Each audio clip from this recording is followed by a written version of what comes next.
Welcome to Actual Scale Modelling. This is part 3 of the Hachette HMS hood scale 1 to 200.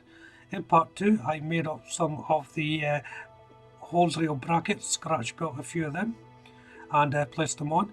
Also placed on one of the main panels for the side of the ship. As well as done a little bit of clean up and some repair work in part 2. In part 3 I'm going to be concentrating on the first turret construction. This construction is a fairly simple construction with a lot of photo-etch parts to it. So let's jump into it and see how we get on. So here we have the part 47 and just go quickly through the parts. You can see it all laid out there. The main turret and photo-etch part.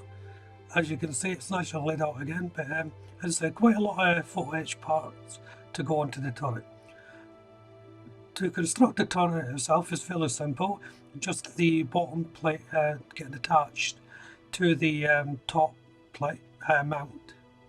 And now onto the photo-etch part. There is a lot of these, as I've said, and each one generally has to be bent. This is where a bending tool comes fairly essential. But if you do not have one, as I said in the previous video, a straight edge like a metal ruler, even a credit card would do it to bend these places. But a bending tool like this is a really good idea. It clamps the piece down and you use a little bit of card or plastic, whatever you've got at hand. It does come with these little inserts, this one. And you can just put it underneath the part and bend it up to the angle that you desire and then unclamp it. They really are good tools. I've changed the camera angle for the next rail or guard, and you can see the bending tool a little bit better. Just try and keep my hands out of the way. So it goes into the clamp like such, and you just tighten it down. Make sure it is tightened down quite firmly though. If not, the part will move. I see it moving there, so make sure it is down quite firmly, and then it's just a matter of pushing it up to your angle. And then once it's done, you just unclamp it, use my tweezer to take it out, and then I've got a perfect angle for the railing. So there's the two of them there. Dry fitting these parts are essential, especially on top of the turret. They don't run with the line of the turret. On the top of it, it has to go straight. Make sure that when you're lining it up, don't be tempted to push in the supporting bars until you're ready to cement it in place. Now I'm using a bit of super glue here to cement these in place. If you are going to be using the super glue, be careful, because you won't have a lot of time to get this into position.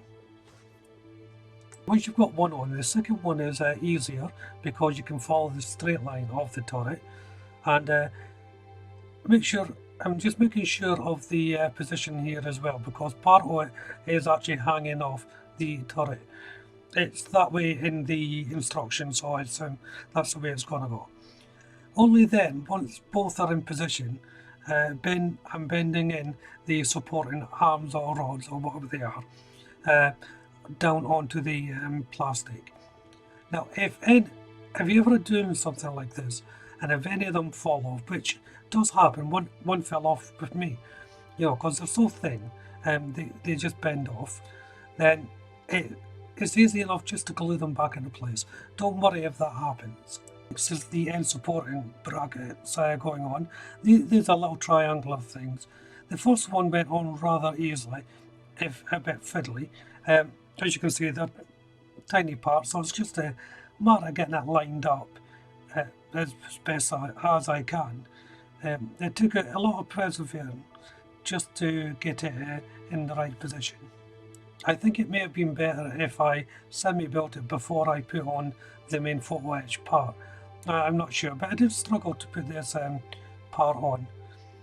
And it was the same for the next part as well, the opposite end part. I couldn't get that to fit at all. In the end, I just butted it against the supporting arm or leg, whatever it's called, and placed it in there. It wasn't exactly the proper positioning of it, but I just couldn't get it to fit how the instructions showed. So it was the best approximation that I could. So now it's on to the ladders, and these are quite simple to fit.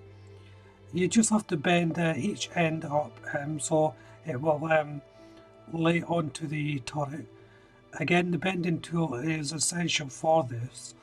It's like a millimeter, 2 millimeters that you're bending, and this is where the bending tool comes into its own. This would be difficult to do even with a credit card or a ruler or something like that. You know, this part really needs to be clamped down into position before you bend it. But once it is done, it is worth it.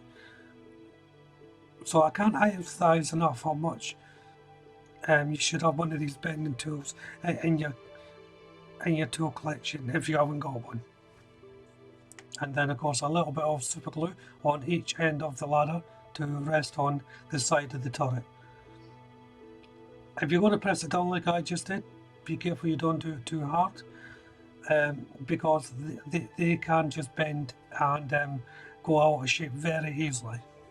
Next to go on is a central bracket at the back. That's a self-explanatory little thing that just goes on. Again, this had to be bent into position, so the two ends were bent up just like I've did with the other Photo-etch parts. Make sure you get it in the center, just do it on the angle line. So now it's time to make up the turrets. First of all is the tip of the barrel. Now these turrets are made of plastic. I was a bit disappointed in that. I thought they would have been metal, but it turns out these ones are just a bit of plastic. So the tip goes on first, and then making up the cowling for the gun. These are just two half cemented together. So I'm now making up the sights or radar system that places on top of the turret. So first of all, there's the two end parts have to be made up, and these are just sandwiched together. There is a left and right here, so I have to be careful that I don't mix them up. So like any time I'm doing a thing with multiple parts like that, I'll keep them separate in a line so I know where I'm going. Next to go on is this little collar here. There's two parts to this. The first one goes on and it's got some rivet markings on it, but only halfway down. So I had to make sure that I was placed them the right way up before the next collar goes on. So it's always wise to constantly check the instructions while you're doing something like this. Sometimes I do fail to do it, I must admit, but you know, it is prudent to check. So the second collar goes on, and I'm placing the rivet side on the outside of this before the end part that I made up a few minutes ago goes on. So the collar sort of gets sandwiched in between the two parts here. Next there's an end cap that goes on. Again, this is Photo-etch part, and that just sits right at the end in the centre. And I'll be doing the exact same thing on the opposite side. So there's no point showing you that because it's exactly the same thing. So once it's made up, it's just a matter of placing it on top of the turret. The mouldings are clearly defined for me to find out exactly where it goes. It's just a little normal bit of cement to attach it, and that will be put aside, labelled as turret number 1 before the final assembly and painting. Finishing off with issue 49, and I'm just making up the barrels like I did on the part 40 with the turret. They're made up just the same as you can see here. So I'm going to bring part 3 to a close here. All that's left to do now is just bag these up to keep them for later on when I'll need them. Now it tells you to do this in the instructions anyway, just in case you forget.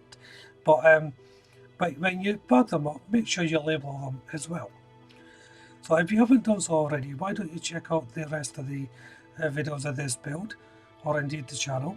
Subscribe to the channel for future updates, notifications. Hit that like button and of course leave a comment. But for now, thank you all very much for watching. Bye bye.